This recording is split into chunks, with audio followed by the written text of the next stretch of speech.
warahmatullahi wabarakatuh. Bismillah. Alhamdulillah. Wassalatu wassalamu ala sayyidina wa maulana Muhammad Rasulillah. Wa ala alihi wa sahbihi wa man tabi'a sunnatahu wa jama'atah min yaumina hadha ila yaumil ba'thi wan nahdah. Hadratil muhtaramin, sadatul ulama wal masyayikh wal asatidh, ashabal ma'ahid, ashabatul kisufiyah, wabil khusus al-usratil ariqah, usratil marhum al-maghfurlah bahwa hasbullah, wa ala muqaddimatihim Ibu Hajjah Nyai Mahfudzah, Ibunya Hajjah Mahfudzah, Ibunya Hajjah Munjidah yang kebetulan jadi Bupati Jombang, Yai Haji Dr. Hasib Wahab, salah satu ketua PBNU, Ibunya Hajjah Hizbiyah. Saya kira masih ada satu lagi ya, Ibunya Mu'tamaroh kalau nggak salah. Dan seluruh masyayikh Tambak Beras, a'azzahumullah bi'izzih wa bikaramih. Yang terhormat Bapak Presiden Republik Indonesia, Bapak Insinyur Haji Joko Widodo, a'azzahullah, Ibu Gubernur Jawa Timur, Ibunya Hajjah Khafifah Indar Parawangsa, calon Presiden tahun 2024, insyaallah, Allah yusahil, wayaqdi hajatih. Yang saya hormati juga kiai-kiai yang hadir dari Tambak Beras, Denanyar, Rejoso, dan Wabakil Ma'ahid di Jombang, ya Abdul Hakim, dan lain-lain. Adik saya, Kiai Haji Mustafa Akil Siraj, Rais Syuriah PBNU, Gus Miftah, Mubalik terkenal, kondang, masyhur fil ard, insyaallah masyhur fis sama, Ketua PBNU Jawa Timur yang sangat energik, alim dan energik, Kiai Haji Marzuki Mustamar.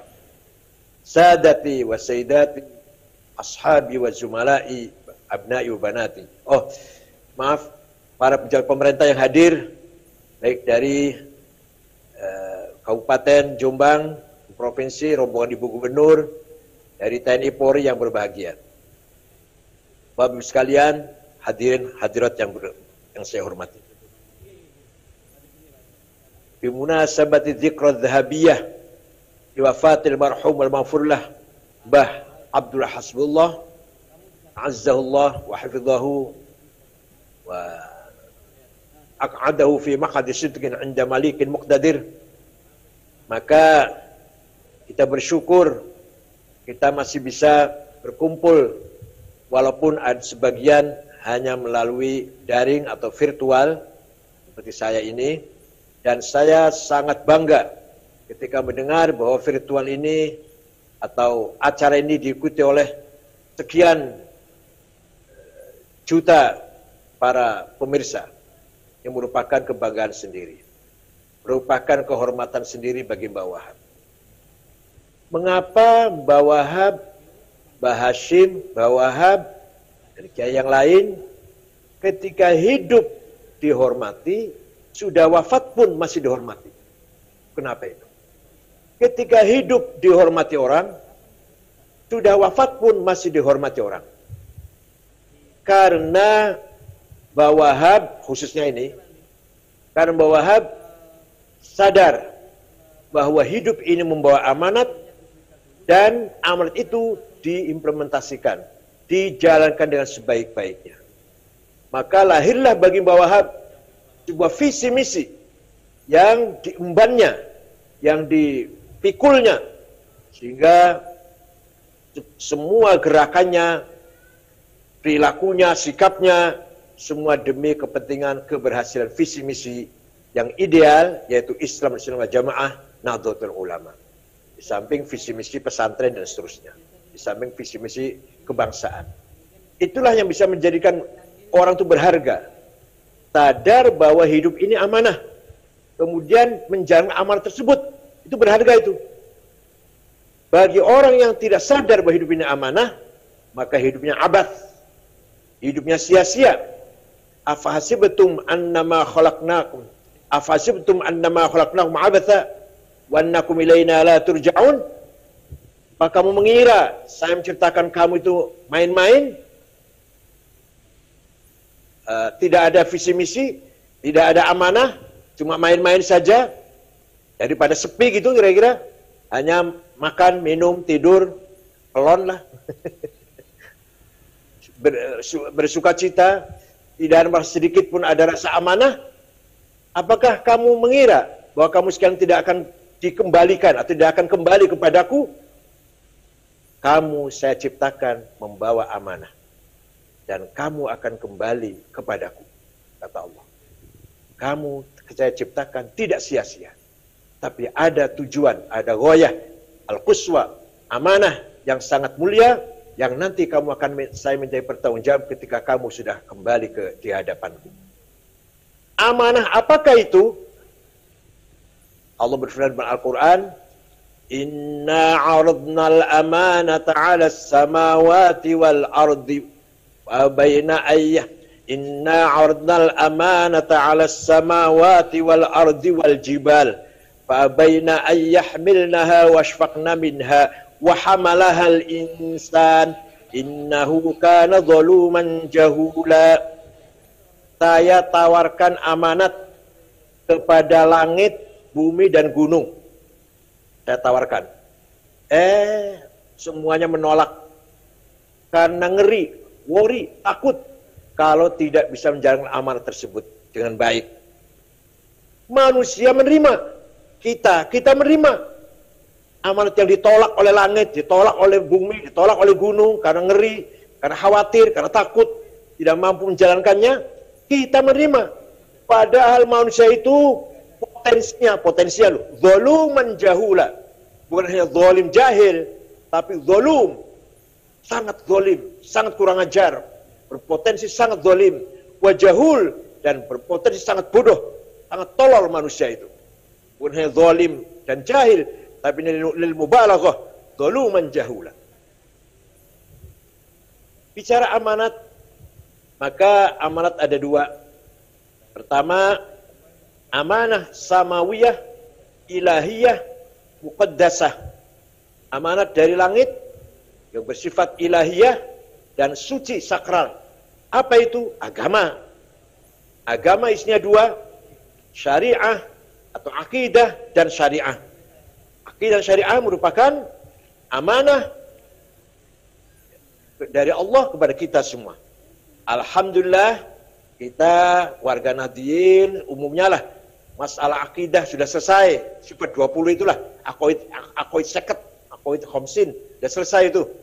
Syariah, ya gimana kita orang santri beribadah sekuat tenaga, semampu mungkin kita menjalankan syariat Islam. Artinya sudah mampu kita menjalankan amanah samawiyah, ilahiyah, diniyah. Ya selesai. Saya nggak akan bicara ini nanti panjang lebar. Biar Kiai Marzuki aja yang membahas ini di lain kesempatan. Nah yang kedua, amanah insaniyah, waqi'iyah, ardiyah, ijtihadiyah. Yang kedua, amanah yang bersifat manusiawi, tidak sakral, profan, dan bersifat realistis di dunia ini, dan bersifat ijtihadiyah, menuntut agar kita cerdas, menuntut kreativitas kita semua. Itu amanat yang kedua. Jadi kita ini diperintah oleh Allah agar menjadi manusia yang cerdas, manusia yang tanggap, manusia yang siap untuk menghadapi apapun. Itu amanat dari Allah itu. Nah, ada dua amanah insaniyah ini. Kalau di bidang scientific, culture, humanity, namanya bahasa Arabnya thaqafah. Maka orang yang sempurna dalam hal ini disebut muthaqqaf. Bangsa negara yang maju di bidang scientific, culture, humanity, disebut bangsa yang mutsaqqafin. Amanah yang kedua, hadharah. Ini yang mencakup welfare, ekonomi. Jadi bangsa yang maju ekonominya, bangsa yang maju materinya, disebut bangsa yang mutahaddir. Atau manusia siapapun yang mapan, kaya raya lah, kaya, mapan, namanya mutahaddir. Kalau berilmu namanya mutsaqqaf. Nah, ini dua-duanya merupakan amanah dari Allah untuk kita semua. Maka dalam kesempatan ini saya nggak akan panjang lebar. Saya ingin mengingatkan kita semua bahwa kita memasuki era 5.0. Bukan lagi 4.0. Sudah lewat itu 4.0. Sekarang sudah 5.0. Peradaban digital menjadi keniscayaan. Gaya hidup berubah dan ketergantungan terhadap teknologi memaksa kita harus bebenah diri, harus istihad, harus kreatif, harus cerdas, harus tanggap dengan segala perubahan. Mutsaqqaf, mari kita kejar. Kita masih ketinggalan jauh dalam hal ini. Alhamdulillah tadi saya saksikan peluncuran apa tadi? IC. Mudah-mudahan ini merupakan bukti buat Tambak Beras mengejar ketinggalan atau tidak mau ketinggalan, walaupun masih jauh dari yang kita harapkan kalau dibanding dengan kemajuan yang ada di luar negeri. Yang kedua yang kita prihatinkan adalah bagaimana karakter, kepribadian, jati diri dan kedaulatan bangsa menghadapi ancaman tantangan baru. Di saat negara-negara menjadi borderless tanpa batas dan keterbukaan komunikasi dan informasi memungkinkan manusia menjadi komunitas global. Kita ini nanti menjadi manusia yang komunitas global kita ini. Manusia global. Yaitu apa? Sehingga narasi radikalisme dan liberalisme mampu masuk secara intensif ke dalam setiap pribadi melalui berbagai platform. Karena kita hidup di era globalisasi, sangat mudah seseorang terpengaruh oleh radikalisme atau liberalisme. Atau sekularisme. Kita mudah sekali terpengaruh oleh radikalisme bahkan sampai terorisme atau liberalisme sampai ke sekularisme. Bahkan sampai ateis barangkali. Ini dengan kecanggihan teknologi yang sangat luar biasa. Tidak usah pergi dari rumah, tidak usah keluar dari kamar. Bisa buka internet, kemanapun bisa, apapun bisa dicari. Manusia akan dicetak di situ kalau kita tidak hati-hati. Kepribadian jati diri akan hilang sebagai muslim al-sunnah wal jamaah atau sebagai warga bangsa Indonesia. Saat ini kita juga sedang menghadapi 5 perang. Yang kita hadapi sekarang 5 perang besar yang harus dimenangkan. Kita harus menang ini. Bukan perang fisik, tapi perang ini dapat merebut, menguasai, merubah cara berpikir masyarakat sehingga pada akhirnya suatu bangsa akan tunduk dan tergantung pada bangsa lain. Bukan perang fisik, tapi perang pengaruh. Ini namanya perang peradaban. Yang dicetuskan oleh Samuel Huntington tahun 80-an, tahun 87 persisnya. Bahwa nanti perang yang akan datang adalah perang peradaban. Perang hadharah, class civilization. Itu lebih bahaya daripada perang fisik. Dan ini sudah terbukti di Timur Tengah. Sudah terjadi Timur Tengah. Negara yang tercabik-cabik, masyarakat yang rusak, hancur, eksistensinya, kepribadiannya, karena tidak mampu menghadapi perang peradaban, perang budaya. Sehingga faktor suku dan faktor agama itu menjadi faktor sebabnya perang saudara. Sudah 40 tahun di Timur Tengah perang saudara. Sudah 40 tahun sesama Islam, sesama Arab. Coba. Alhamdulillah Indonesia tidak seperti itu. Nah, perang tersebut adalah yang 5 tadi. 1, perang kebudayaan pop. Bangun tidur sampai tidur, orang dijejeli konten film, musik, game, animasi dan lain-lain. Coba. Ya kalau kita orang tua barangkali sudah nggak kober lah ya, seperti saya sudah nggak bisa itu, nggak kober lah. Tapi yang muda-muda ini cucu kita seperti apa nanti? Dari pagi sampai pagi lagi. Dari bangun tidur sampai tidur lagi. Yang dilihat adalah film, musik, game. Dari cucu saya yang kecil sudah itu pegangannya. Dilarang sudah nggak bisa lagi. Sulit untuk dilarang. Paling-paling diarahkan sedikit bisa. Yang kedua, perang digital. Semua negara memproduksi platform digital untuk menciptakan ketergantungan dan memotret perilaku dan algoritma bangsa lain agar selalu dalam kendali. Jadi negara besar ini bagaimana mengupayakan bisa menguasai segalanya, menguasai negara kecil, negara berkembang, segalanya, termasuk database. Jangan dikira ini masalah kecil. Ini data kita yang 270 juta sudah bocor. Sudah dikuasai oleh luar negeri. Ada sekian rakyat Indonesia yang sarjana sekian, yang awam sekian, petani sekian, pedagang sekian, yang profesi sekian, profesional sekian, yang masih pengangguran sekian, buta huruf sekian, yang kaya sekian, kelas menengah sekian, kelas bawah sekian, sudah bocor semua data itu. Ini menjadikan kita nanti, ya mudah-mudahan tidak terjadi, kita akan tergantung pada negara lain yang menguasai database tersebut. Kita akan tergantung. Sudah kita nggak bisa lagi mandiri lagi. Ini namanya perang digital. Kemudian, nah ini, dengan adanya COVID-19, ini ada perang baru ini, perang biologi. Apa? Perang vaksin. Negara yang mampu memproduksi vaksin akan menjadi pemenang dalam perang ini. Negara yang tidak mampu, hanya mengimpor saja, itulah negara yang kalah. Padahal pandemi COVID-19 ini sudah sudah bervarian, sudah muncul lebih ganas lagi. Yang namanya Delta itu lebih ganas, lebih cepat menular dan lebih ganas daripada COVID-19 yang semula. Ini membutuhkan vaksin yang canggih lagi, lebih canggih lagi, lebih canggih lagi. Kita belum mampu memberi vaksin yang tahap pertama, penyakitnya atau pandeminya sudah meningkat ke level yang ketiga. Ini akan ada terjadi perang vaksin. Amerika, Jerman, RRC, Tiongkok. Jadi terjadi perang vaksin, kita ini hanya penonton. Bisa cuma importir, itu pun entah uangnya dapat hutang atau dapat dari mana, nggak tahu saya. Dapat motong-motong anggaran barangkali. Jadi nanti akan ada perang, bukan nanti, sekarang sedang ada perang biologi, di mana penguasa industri kesehatan, vaksin misalkan, menjadi panglima yang dapat menguasai dan mempengaruhi kebijakan suatu negara. Kita akan didikte oleh negara yang memproduksi vaksin. Mudah-mudahan semuanya hanya berdoa. Kita hanya mau berdoa. Mudah-mudahan tidak separah atau tidak sebahaya yang kita bayangkan. Tapi jelas kita akan didikte oleh negara yang punya vaksin.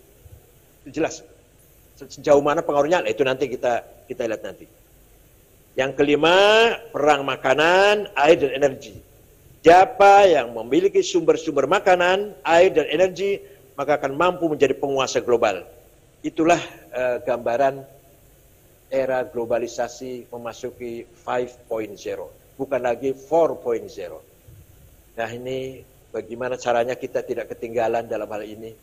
Mari kita dorong para santri terutama kader-kader NU agar menguasai memasuki era digital, tidak boleh ketinggalan dengan pihak lain.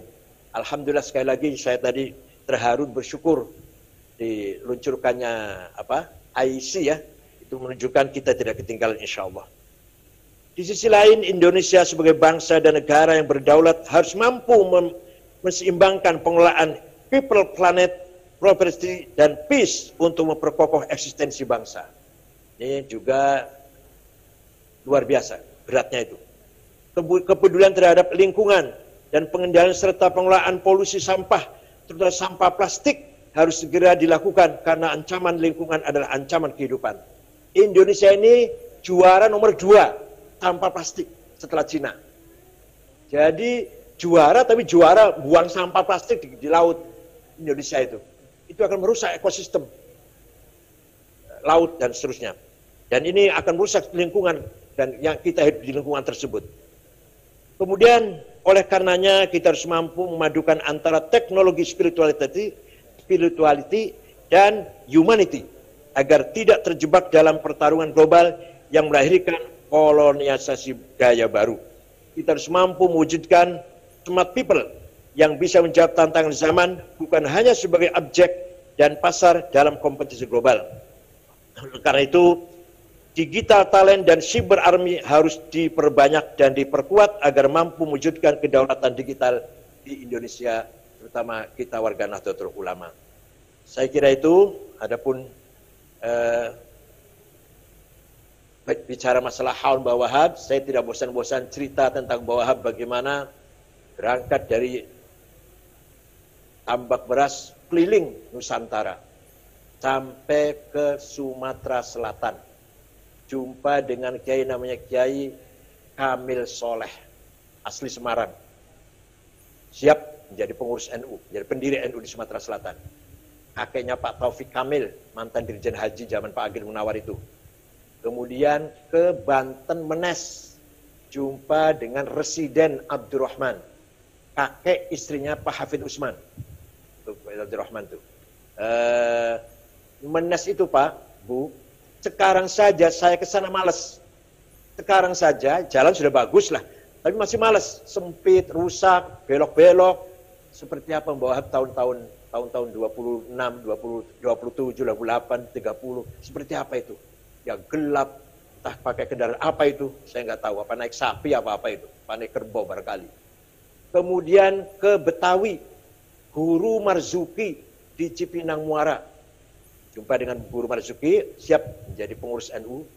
Kemudian di Bogor, Pagentongan, ya Abdul Hamid atau Ajengan Falak, ahli ilmu falak, Pagentongan. Sayang, pesantrennya sekarang kecil sekali atau hampir bubar lah. Pesantrennya sekarang hampir bubar, padahal dulu pesantren besar itu. Di kota Bogor, Pagentongan. Kemudian ke Majalengka, ya Abdul Halim, bapaknya Pak Asep, yang punya pesantren Amanah di Mojokerto itu, Amanatul Ummah, itu bapaknya Abdul Halim namanya. Dari Majalengka Limunding. Ke Cirebon, jumpa dengan buyut saya, kakek saya yang keempat, Kiai Said namanya, Gedongan. Kemudian buyut saya perintah kepada cucunya, Maksum Sirad. Nah, waktu itu yang pertama Maksum Sirad kakaknya ayah saya, agar siap menjadi pengurus NU di Cirebon atau menjadi aktif di NU di Cirebon. Kemudian jumpa Kiai Abbas Buntat, jumpa Kiai Syatori Arjawinangun. Kemudian ke Semarang Kiai Ridwan, Kudus Raden Asnawi Kudus, kemudian Lasem Mbah Maksum, teman beliau juga, dan Cepu Kiai Ihsan, Lombok Timur Maulana Zainuddin. Dilobi oleh beliau 1 bulan, Mbah Wahab 1 bulan di Lombok Timur. Merayu, melobi Maulana Zainuddin, temannya itu, waktu di Mekah, teman itu, agar bergabung mendirikan NU. Tidak mau. Sudah 1 bulan tetap menolak. Ini mendirikan sini Nahdlatul Wathon itu. Nah, Mbah Wahab mendapatkan kader NU di Lombok Tengah. Namanya Tuan Guru Faisal dan Guru Hasun. Itulah sekelumit cerita tentang bagaimana Mbah Wahab memperjuangkan Nahdlatul Ulama. Dan tadi sudah disinggung oleh Kiai Hasib, semua itu adalah uang sendiri, ongkos sendiri, biaya sendiri, tanpa proposal.